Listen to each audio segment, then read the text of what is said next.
They told you Jamestown was the triumph of English civilization in the New World. They carved that myth into every textbook printed for 400 years. Named streets after it, built monuments, taught it to every child as proof that America was inevitable, destined, chosen. But in 2012, an archaeologist's trowel struck a human skull in a Virginia refuse pit, cut, fractured, opened with intent. That story did not just crack, it collapsed. The forensic evidence was not ambiguous, it was not symbolic, it was conclusive. America's first permanent English colony had consumed one of its own to survive, and the institution that funded the colony had known. It kept that truth buried for 4 centuries. In the autumn of 1609, 500 colonists were alive inside James Fort. By March of 1610, just 5 months later, fewer than 1 in 5 remained breathing. 80% were dead,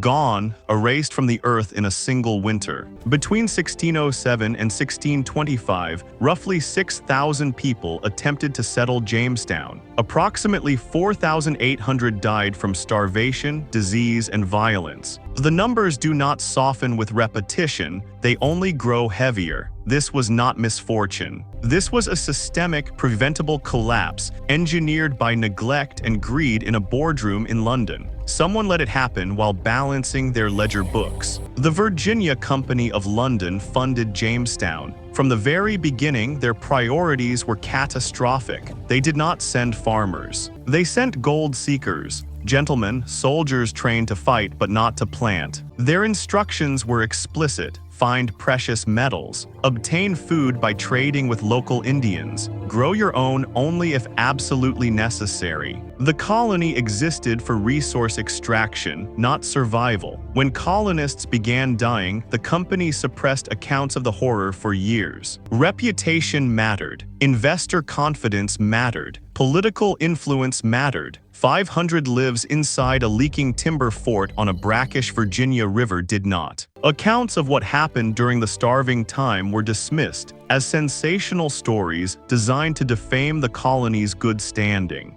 4 centuries later, a 14-year-old girl's fractured skull would prove those dismissals were deliberate lies. In this investigation, you will see what 4 centuries of sanitized history refused to show you. You will see the forensic science that confirmed what eyewitnesses were afraid to commit to parchment. You will meet the girl whose bones became the most consequential evidence in early American archaeology. And you will understand exactly why the truth stayed buried and who needed it to stay that way. The evidence surfaces early. It does not let go. To understand what happened, you have to stand on that peninsula in May of 1607. 104 Englishmen step off 3 ships onto a low, marshy Virginia coastline. The ground is waterlogged, the air is thick with mosquitoes, the river water is brackish, drinkable for only half the year. The surrounding forest is impenetrable to men who have never read a landscape for survival. They raise a triangular palisade of rough-hewn timber and call it civilization. From day one, the site was a death trap dressed up as destiny. A severe 7-year drought had already gripped the entire Tidewater region before the English ever arrived. Food supplies were strained for every community, including the Powhatan Confederacy surrounding them on every side.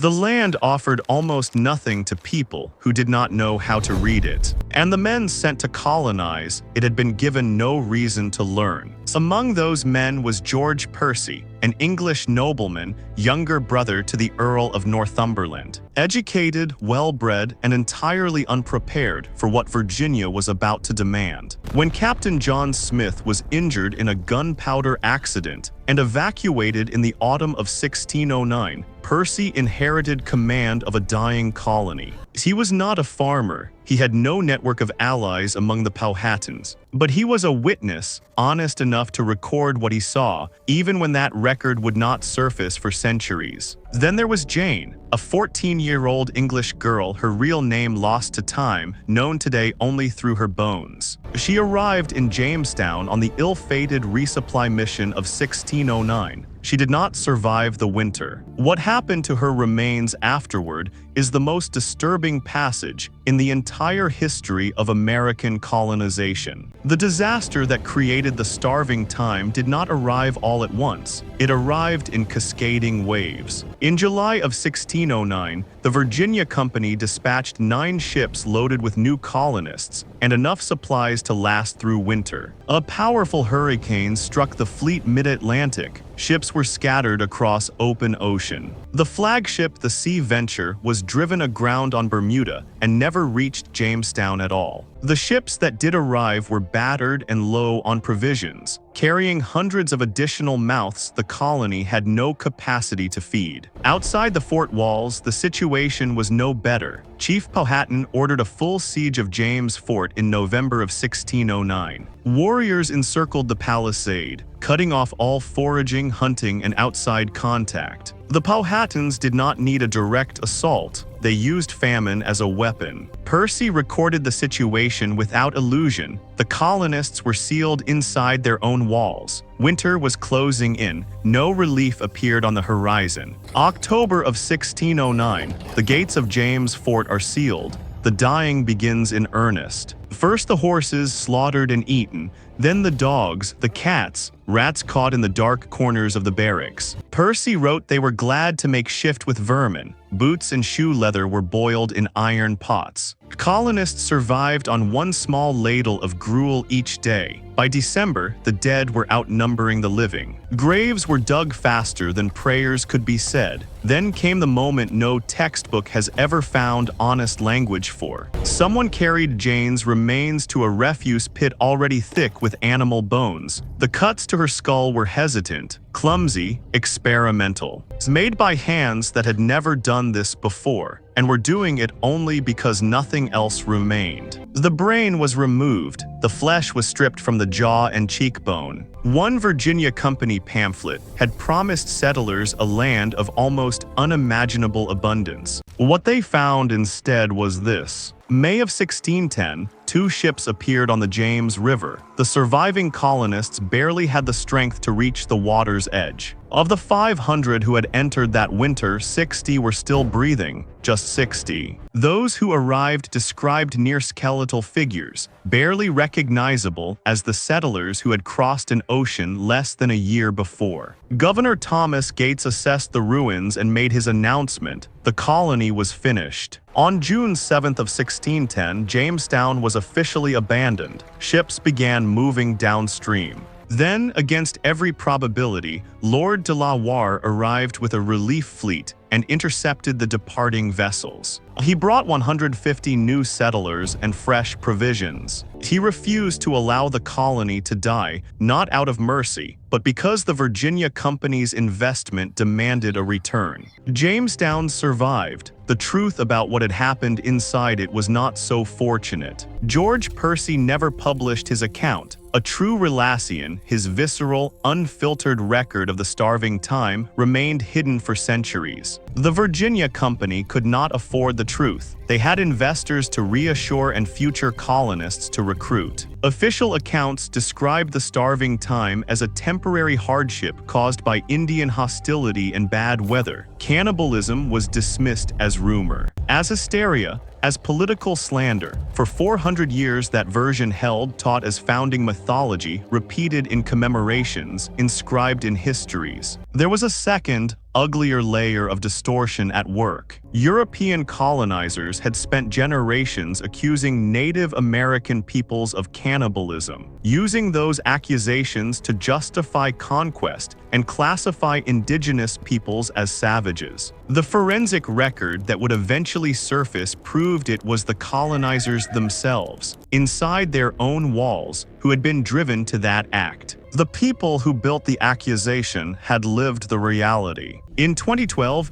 archaeologist William Kelso's team found a skull fragment in a colonial refuse pit, not in a grave, but discarded among animal bones. It was transferred to Dr. Douglas Owsley, chief forensic anthropologist at the Smithsonian Institution. His analysis was exhaustive and unambiguous. At least 3 separate metal implements had struck, sliced, and pried apart Jane's skull. 4 shallow chops to the forehead represented hesitant, failed first attempts to open the cranium. Deep, forceful blows to the back of the skull split it entirely open. A puncture wound to the left temple showed where the head had been pried apart to access the brain. Knife cuts along the jaw confirmed deliberate removal of soft tissue and flesh. Dental development and shin bone analysis confirmed Jane was approximately 14 years old at death. Isotopic analysis of her tooth enamel confirmed she had grown up in England. She had crossed an ocean. She had survived the hurricane. She had not survived the winter of 1609. Jane did not die because of fate. She died because of institutional failure operating at every level simultaneously. The Virginia Company sent settlers to extract gold from a land they could not feed themselves from and had constructed no framework to navigate. Leadership failed, supply chains failed, agricultural planning was never seriously attempted. And when every other system collapsed, the most basic covenant of human community failed too. But the bones carry a different truth alongside the horror. Owsley noted the tentativeness of the cuts, the lack of precision, the complete absence of practiced technique. This was someone at the absolute outer limit of endurance,